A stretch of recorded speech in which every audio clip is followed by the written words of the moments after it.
You think of Michael Jackson, you think about the Jackson 5, plenty of hits, his funny gold glove he used to wear, sequin glove rather. Yes, the one glove. One glove. Also had a lot of animals at his Neverland Ranch.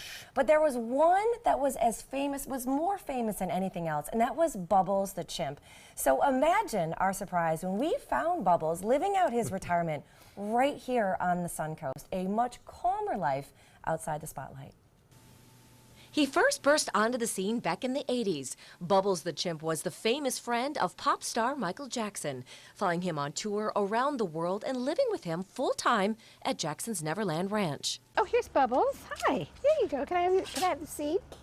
9 years after Jackson's death and almost 30 years after the King of Pop gave him up, Bubbles is now 34 years old and living out his retirement here at the Center for Great Apes Sanctuary in Wauchula. When they're used in entertainment and are even kept as pets in private situations, everybody loves them, they're adorable, but we know now it very often ruins their life because they think they're humans, they get pulled from their own mothers when they're tiny to be able to be trained for these situations, and they get so strong at age 5 or 6, 7, even 3 and 4, they are stronger than a human child.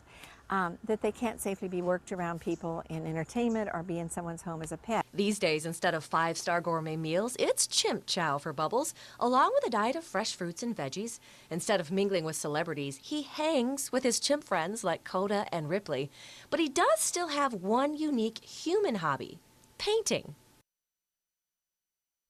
And what's amazing is that he has actually sold those paintings. They've sold them to a Miami gallery, and they made about $2,000 or a little bit over that. And it all comes back to the Center for Great Apes, which does amazing things. It's a wonderful sanctuary, a good place to keep all the chimps and orangutans. But the public can't go visit Bubbles. No, it is not a zoo. You can do. They have a program called Adopt an Ape, where you can eventually get a tour. You kind of symbolically adopt an ape because they are a sanctuary, not an open zoo.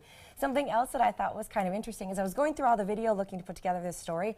I stumbled upon this video that I couldn't use because it was a little bit too washed out. But I was looking at it, I noticed a strange photo bomb. Okay, so we've got this girl here, blah, blah, blah. She's talking blah, blah, blah. Basically. Look what is coming up behind me. Look at this guy walk into my shot. This guy. Look at this guy.